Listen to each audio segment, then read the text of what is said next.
If you are new to Mumbai, if you are a student or you have moved here for work, then you should continue watching this video.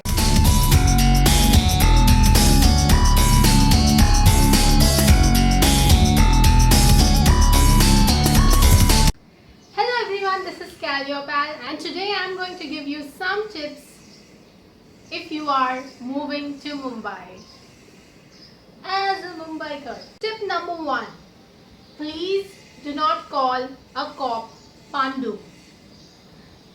This is very offensive, okay? Do not call any cop, any policeman, any traffic policeman also, that word. Please, you can call them Sir, Sahib, whatever, but don't call them Pandu. It's very insulting, and if you want to spend at least one night in the jail, then go ahead and do that at your own risk. Tip number 2. The unwritten rules of Western Railway. Western Railway consists of stations from Virar to Churchgate. Okay. Now, if you are someone who is new, okay, you want to get down at Borivali. Okay, so from Churchgate, this is Borivali and Virar is the last stop. Now there are a lot of trains which are Borivali fast, Borivali slow locals. Get into that. Because if you want to get down at Borivali in a Virar fast local, you will not get to even move. And they are not going to allow you to get down. You just have to probably get down at the next stop. Now I know that is like full on Dadagiri, but then that is like an unwritten or unspoken rule. So apparently everyone is supposed to know that. And their reasoning is like, there are so many Borivali fast and slow locals, and already Virar trains are so crowded. So that's the reason you should not get in a Virar fast local if you want to get down at Borivali. Go and catch any Borivali fast slow locals. There are plenty of them. Or even a Bhayandar local. Number 3, learn the local language. Now the local language in Mumbai is obviously Marathi. So if you are a student, or if you are here for work, or just generally also if you have finally called Mumbai as your home, it doesn't hurt if you know the local language, like Marathi language. It will help you to get out of difficult situations. It will help you to get a lot of work done, because a lot of policemen or these government workers, your local vegetable market, Maushi, there are a lot of people who are Marathi. Even there might be a lot of Maharashtrians staying in your society, and they really like that when an outsider is speaking their language, so they might be like, wow, happy about it, and it will just get easier to get the work done. Number 4, get adjusted to the fast-paced life over here. Now, as you know, people are always running here, and everyone is in a hurry, whether it's at railway platforms, whether it is on the road. So you need to get adjusted to the fast-paced life. You'll always hear a lot of honking. You'll hear, find people just brushing against you and just going ahead. You might even hear if you're walking slow, and a lot of other things. So you might find it like, oh my god, it's crowded, oh my god, it's like everyone is always running. This is like fast-paced life. If you're late for a meeting, you might lose a contract maybe, because time is money, baby.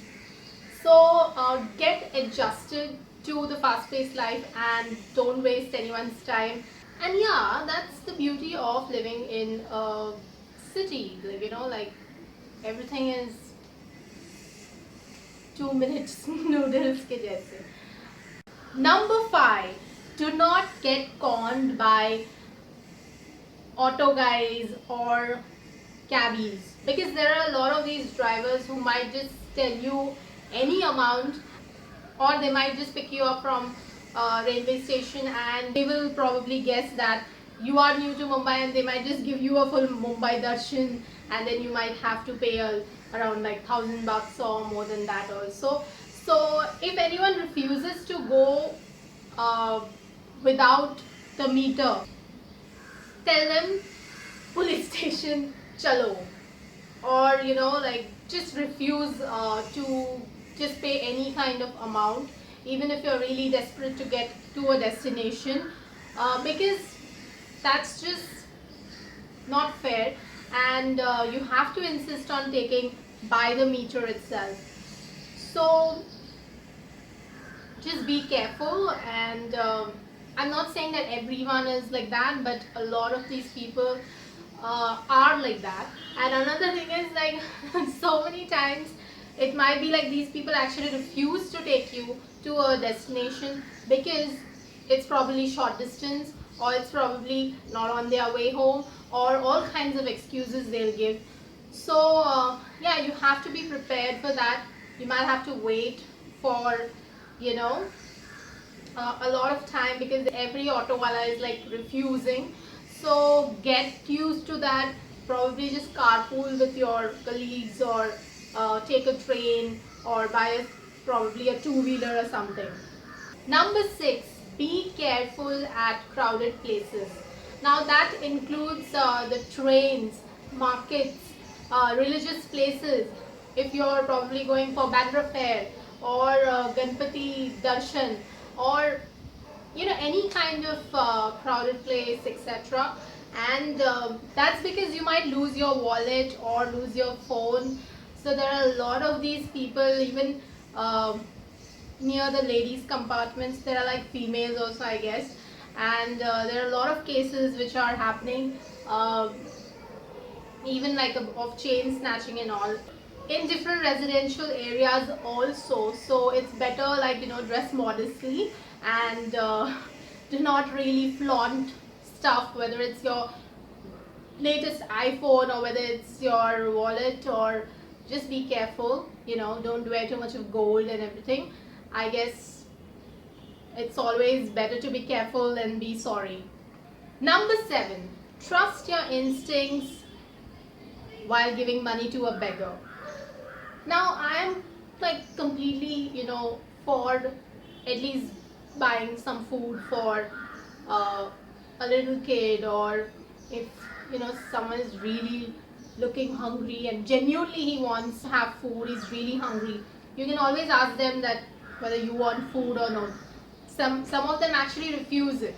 So the reason I'm saying this, because there is like a proper gangs of these people, and there are a lot of kids who are like drugged. You never know if they're like kidnapped, or probably they're sold to these beggars. So we always keep on reading such stuff. So be careful. You might be like, even if unknowingly or knowingly, you're like kind of encouraging this business, if I may say so, illegal business.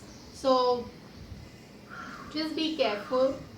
Of course, definitely, if you feel that, if your heart says that no, maybe that person is really hungry or really needs money, you can definitely help them. There might be people who are genuinely in need of that, so try to help them.